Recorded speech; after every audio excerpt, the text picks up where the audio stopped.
Well, since humanity has effectively crossed the threshold at this point, so I'm wondering when are the aliens gonna come?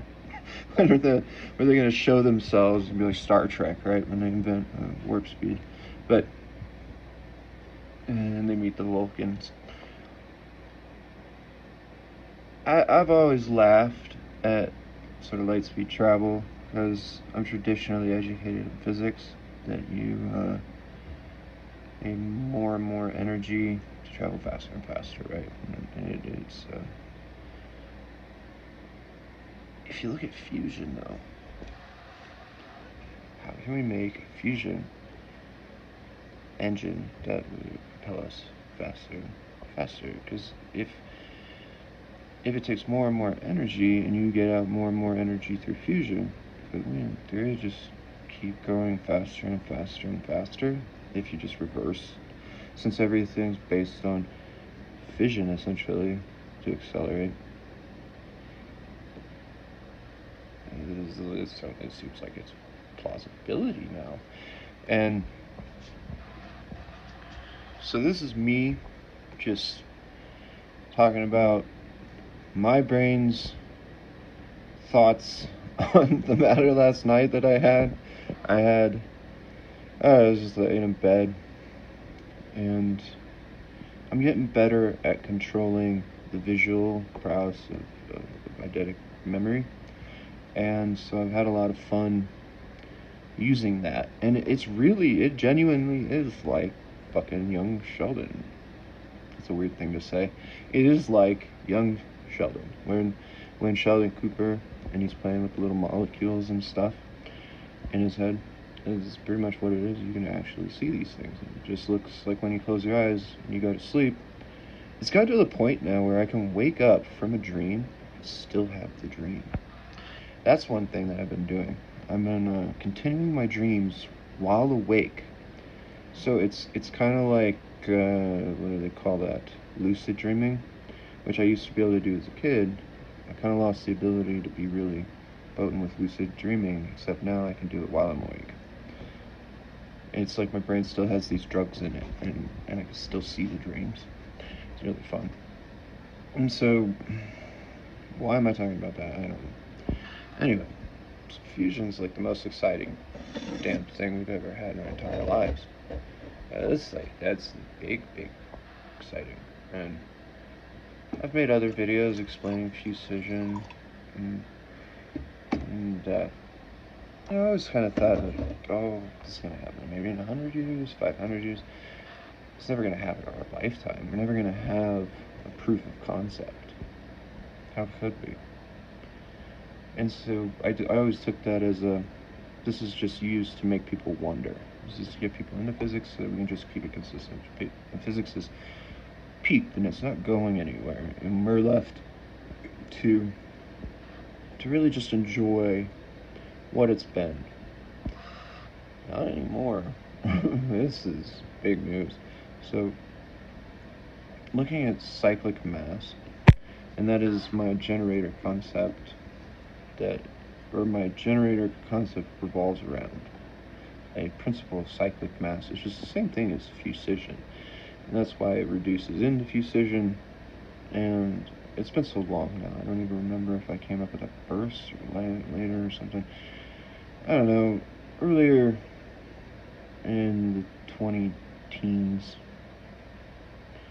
I was designing a world ship that would cycle mass, and that we would basically convert Earth into this, and that inevitably, like, this would be the best way to go about doing this, because,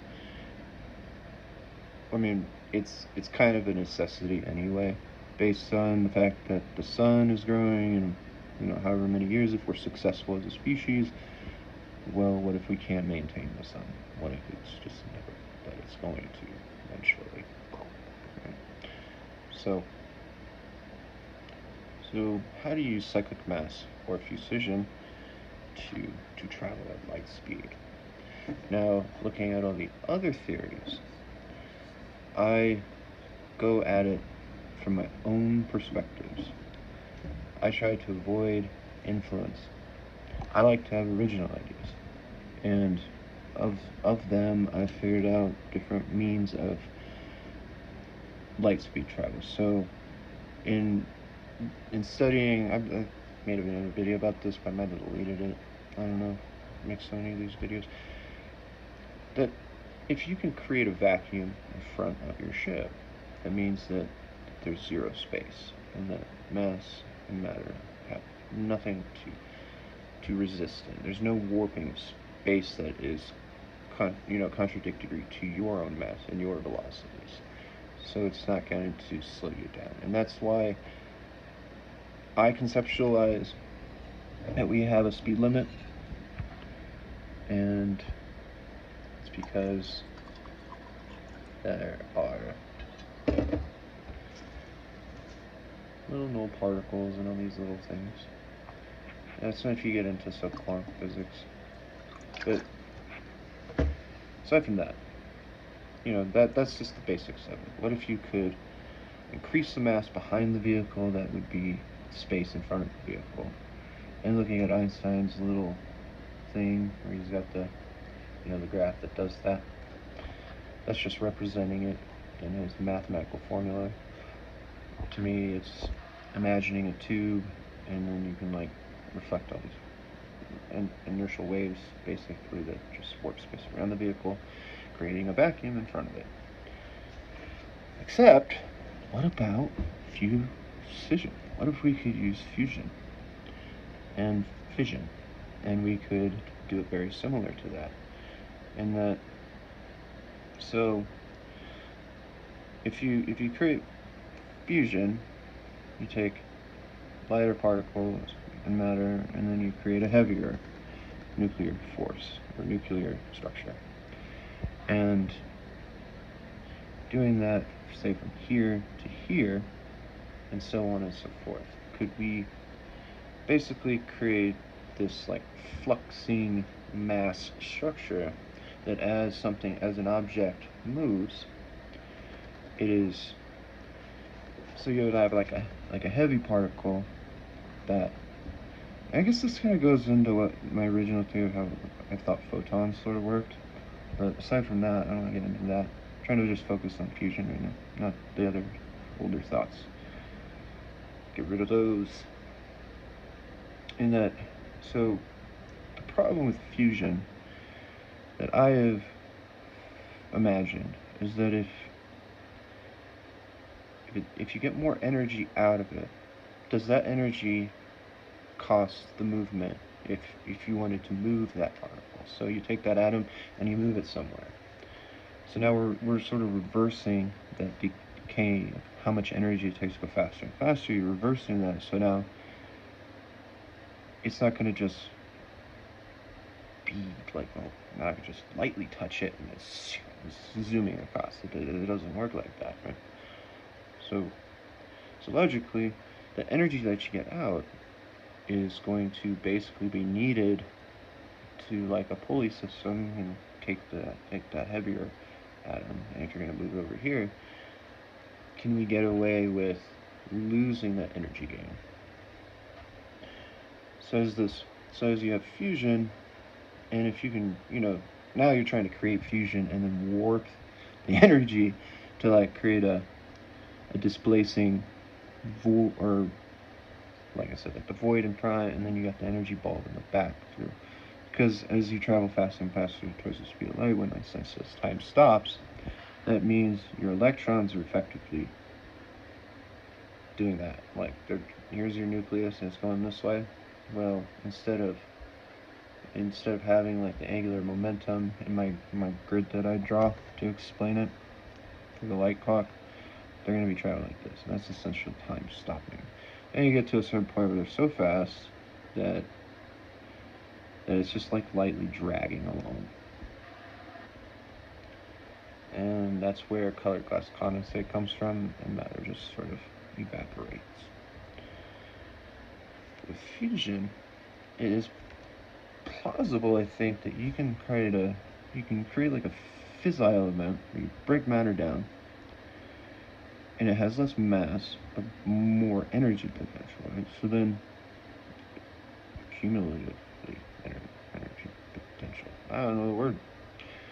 To where this heavier particle can come through and then take all that energy sort of to excite it, force it in one direction, and you would like keep sort of doing that. So then what happens with fusion? Well, the fusion then would happen at the point where you need that mass to maintain its inertial state, its inertial frame. So then you have more mass there, more energy. So then, like sort of, when you shoot a heavier bullet, it's harder to stop. And you keep sort of doing that in a way. And then, so then you would have to like reverse that. So then you get to this heavier particle with all these lighter particles that are dragging behind it, which technically have more energy potential, that is zero mass, essentially. That then you fuse those back together, and you break that energy, and then you flux that sort of behind the mass. That's what my brain is imagining. Trying to explain it? I don't know. It sounds kind of wackadoodle, right? Sounds a little crazy. However, in a sense, if you could do that linearly, just with a proof of concept to try and accelerate objects between 2 points, to have essentially a zero energy loss. So your goal would be to have zero energy loss. How would you do that? How would you take something from this side of space, put it over here, and everything still be the same, without removing something in equal opposite exchange? Because now you're isolating that event, and you're still doing equal and opposite exchange. It's just that you're tricking the mass and energy productions. So when you get to a certain point, like how I imagine photons work in one of my theories or approaches to understanding it, is that you actually have an entire field of particles that are like neutrons or positrons, and the positrons are basically the quantum field, let's say. And when you warp space-time, you're warping just positrons, sort of thing. And so what I imagine when I look at light is just a field of particles that function in a wave pattern with electrons. And so the waves of electrons that are emitted interact with the positrons, and they're annihilating and creating and reforming. I don't know what the word is right now. My brain is saying too many words. But they kind of blip in and out of reality as they travel. And so you could sort of take one photon here, and as you measure the photons, right, especially with like quantum entanglement and stuff, how that goes into depth, that you can essentially, you're not actually taking the same photon that's over here and putting it over here. What you're actually doing is just exciting space. And your positron here is still just sort of over here, but yet it has the same frequency and information that happens through. If you don't have the words, just talking like this makes you sound like a wackadoodle. And so, in theory then, if that works, and that's the way reality works with fusion and Fusission flux, right? So blipping in and out of reality, fusing and fissioning matter. Because if we can have a net energy gain through fusion, I don't think I'm wrong anymore about this. That essentially that's kind of what you're doing with warp speed travel with a zero loss. Is that you're doing essentially exactly what light does. Except, you're just, you're a complicated structure of matter. You're a human in a ship. But you're still doing that same sort of thing. And though it's you over here, it's not technically you over here. but that you have just sort of transitioned space, like you through. I don't know how it works. So I'm trying to break it down and explain it. And that is the only way that I can really try to believe in fast. If that works like that, then you could go as because you would want, you could have an infinite speed in theory. So it because it's still a fresh idea. I don't know if I'm gonna even think about it anymore. This is why I drink a lot to like shut all this stuff off in my brain. Because I thought it was like, yeah, we're never gonna have fusion, never gonna have anything. There's nothing to think about anymore. All I do is just think about shit nobody wants to talk about anyway. And pretty cool. It's like the most exciting thing I've ever felt is knowing that. Because I've spent all this time just absorbed in my imagination. And guess I sound like a hollow earth. An Agarthan or something. I think that's what they call it, Agarthan. I sound like an Agarthan believer or a flat earther.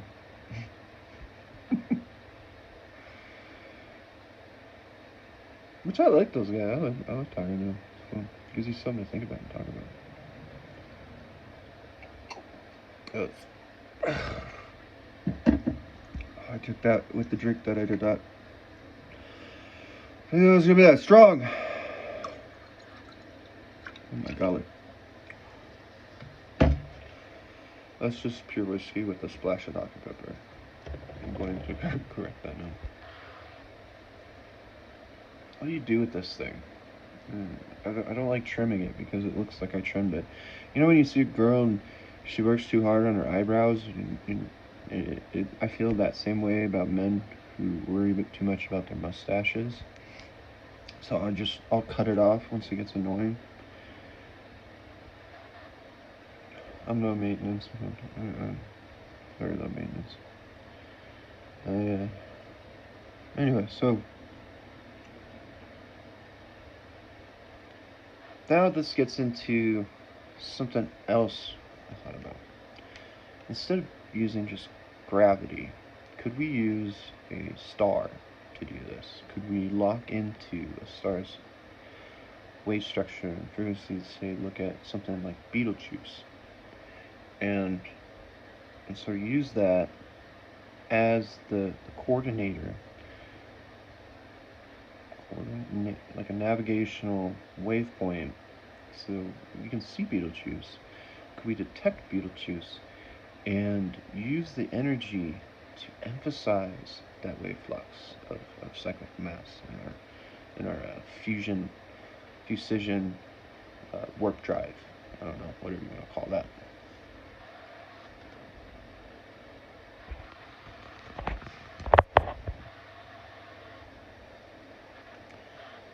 Because the thing about that is, the closer you get to it, the stronger the wave becomes. So if you inject something so far away, and it's just ever so slight, and you can use that to build energy, imagine once then you get closer. And a little bit closer. And a little bit closer. Because that energy then starts to compound. And that's another little trick that I thought maybe. I don't care about keeping this all in my brain anymore. We either destroy ourselves or we don't. I've always wondered too, maybe we're a prison planet, and this technology that we're building is inevitably going to be used to try and like get back to wherever we came from and be like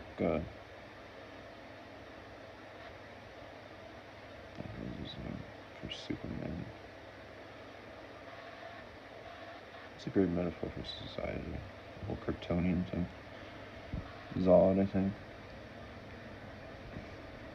I'm not a big fan, but I think Zod's a really good villain. Just to conceptualize, right, for modern day issues. I feel a lot of people like that. Or Zod the gorilla.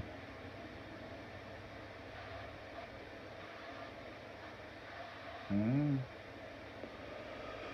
I don't know. This video is 20 minutes long. I'm probably not going to upload this because it's too long.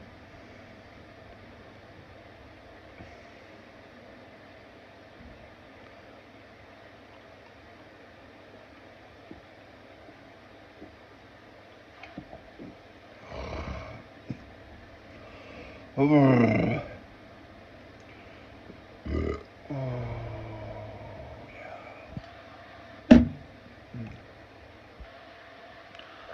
Oof. Hunky dory. Probably without a mustache.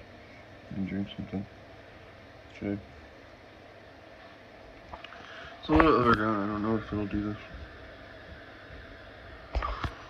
Do I look like a pirate?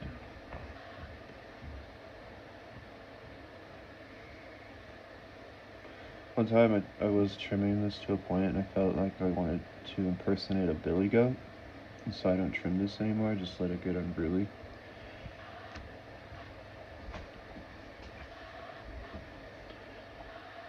What do you think?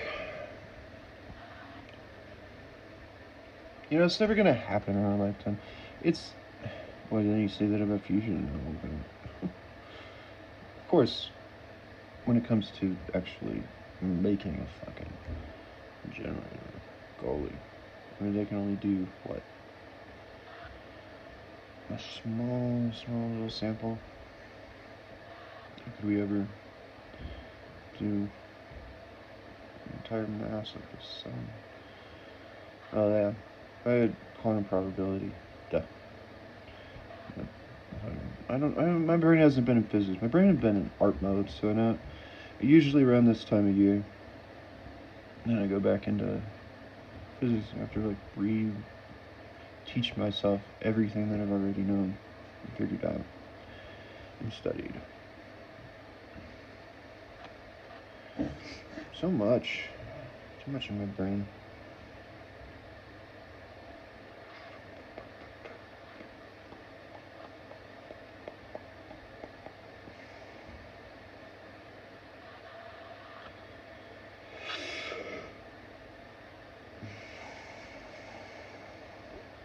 I'm trying to think if there's anything else I want to say.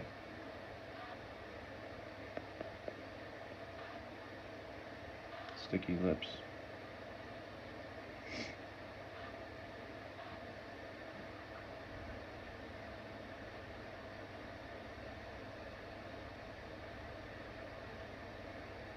It's all just about what drives him, pretty much. How could we incorporate fusion or a Fusission type reactor for traveling faster than the speed of light?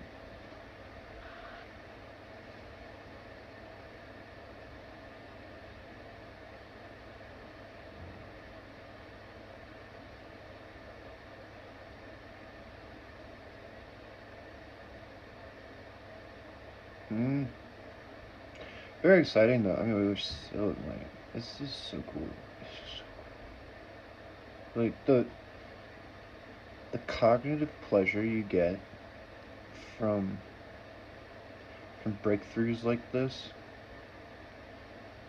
especially if you spent a lot of time just imagining the what ifs and enjoying stuff. Like the guys that like Star Trek, I imagine, when they learn about fusion, they're just like, oh yeah, cool. Me, every time I would figure something out or have an epiphany, it is literally just, it's a mental orgasm, and it's way better than sex. Women don't make you feel like that. Or this is why Sheldon Cooper, like the way they represent him, why he's not interested in women is because he has that ability to have cognitive pleasure from thought.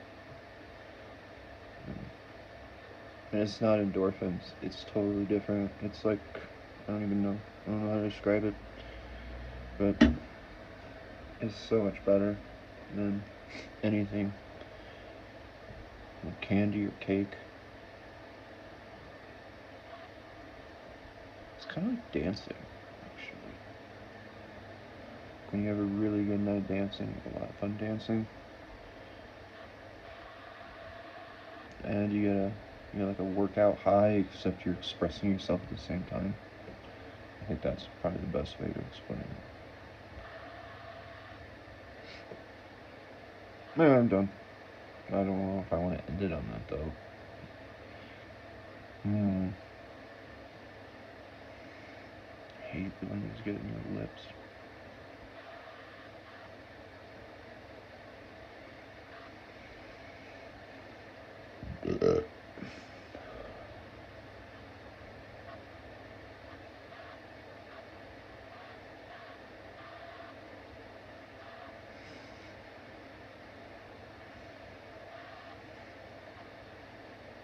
I don't think there's anything else.